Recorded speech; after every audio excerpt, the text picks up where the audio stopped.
Assalamualaikum warahmatullahi wabarakatuh. Halo, selamat pagi Bapak dan teman-teman. Perkenalkan nama saya Deborah Manulang dengan nomor NPM 281 10 13 9. Baiklah, di sini saya akan mempresentasikan proposal saya dengan mata kuliah Seminar Psikologi Islam, dosen pengampu Bapak Syahri Ramadan, M.Si. Adapun judul proposal saya yaitu hubungan husnuzon dengan penurunan tingkat stres pada mahasiswa akhir. Latar belakang mengapa saya mengambil judul tersebut karena yang pertama, hambatan seperti apa yang dirasakan atau yang dialami oleh mahasiswa tingkat akhir. Yang kedua, apakah ada hubungan husnuzon terhadap tingkat stres pada mahasiswa tingkat akhir. Yang ketiga, seberapa besar tingkat stres pada mahasiswa semester akhir. Dan yang terakhir, seberapa penting husnuzon terhadap stres yang dialami oleh mahasiswa tingkat akhir. Selanjutnya, hipotesis penelitian. Berdasarkan penjelasan terkait antara husnuzon dan penurunan tingkat stres pada mahasiswa akhir di atas, maka hipotesis dalam penelitian ini yaitu terdapat hubungan signifikan antara husnuzon dengan penurunan tingkat stres dalam mengerjakan tugas akhir pada mahasiswa psikologi Universitas Islam Riau. Semakin tinggi husnuzon, maka semakin tinggi pula penurunan tingkat stres yang dialami mahasiswa. Sebaliknya, semakin rendah husnuzon, maka semakin rendah pula penurunan stres pada mahasiswa. Dan tujuan dari penelitian tersebut adalah untuk mengetahui hambatan seperti apa yang dialami oleh mahasiswa, lalu apakah ada pengaruh antara husnuzon terhadap tingkat stres mahasiswa akhir, dan untuk mengetahui seberapa besar tingkat stres pada mahasiswa semester akhir, dan seberapa penting husnuzon terhadap stres yang dialami oleh mahasiswa akhir. Selanjutnya ada teori yang digunakan. Yang pertama, pengertian stres. Banyak pengertian menurut para ahli, namun saya akan menjelaskan pandangan ahli mengenai pengertian stres dalam konsep teori barat dan konsep teori Islam. Yang pertama, konsep teori barat. Menurut Richard pada tahun 2010, stres adalah kondisi seseorang yang mengalami tuntutan emosi yang berlebihan. Keadaan ini dapat mengakibatkan munculnya cukup banyak gejala seperti depresi, kelelahan kronis, mudah marah, gelisah, impotensi, dan kualitas kerja yang rendah. Sedangkan konsep teori Islam, stres dipahami melalui aspek yang berbeda dari apa yang dikemukakan oleh ilmuwan barat. Bagi Harusani pada tahun 2004, stres bermaksud tekanan dan merupakan hal yang lumrah dalam kehidupan manusia yang senantiasa berhadapan dengan berbagai ujian dan cobaan hidup.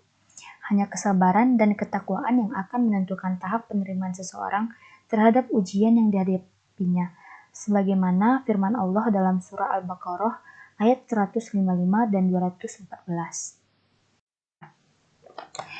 Adapun aspek-aspek perilaku stres, menurut Sarafino dan Smith pada tahun 2014, ketika seseorang sedang mengalami stres, ada hal yang menjadi aspek akibat yang ditimbulkan dari perilaku stres tersebut.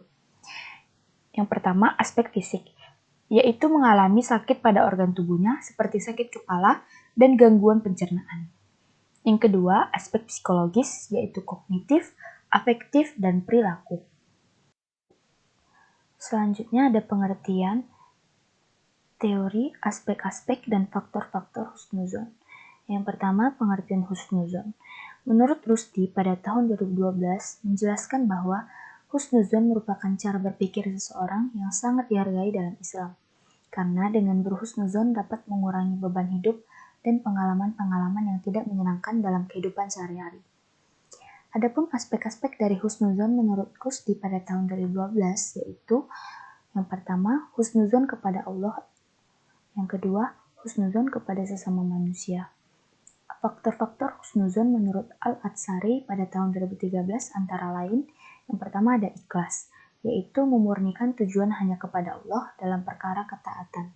Yang kedua, muhasabah, yaitu sama seperti hijrah dari keburukan dan menuju kebaikan.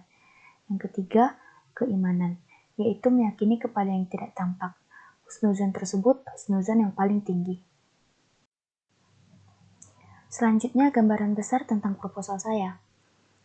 Adapun jenis penelitian, saya menggunakan jenis penelitian kuantitatif Variabel yang saya gunakan variabel bebas yaitu X, variabel terikat yaitu Y, subjek atau informan peneliti, mahasiswa yang sedang mengerjakan skripsi di Fakultas Psikologi Universitas Islam Riau, yang berlokasi di Jalan Kaharudin Nasution, nomor 113, Simpang 3, Kecamatan Bukit Raya, Kota Pekanbaru, Riau.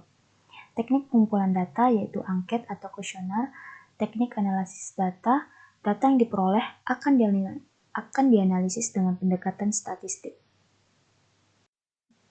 Yang terakhir yaitu metode psikologi Islam. Model atau pola yang saya gunakan dalam metode penelitian Islam adalah metode ilmiah, karena dalam metode tersebut bertumpu pada kemampuan indera dalam mengumpulkan data-data atau informasi yang kemudian dianalisis dengan menggunakan rasio. Pembagian dari metode ilmiah ada dua, namun saya memilih metode korelasional karena memprediksi kaitan antara dua variabel. Di akhir kata, saya tutup dengan pantun. Kesepian tanpa kekasih, cukup sekian dan terima kasih. Wassalamualaikum warahmatullahi wabarakatuh.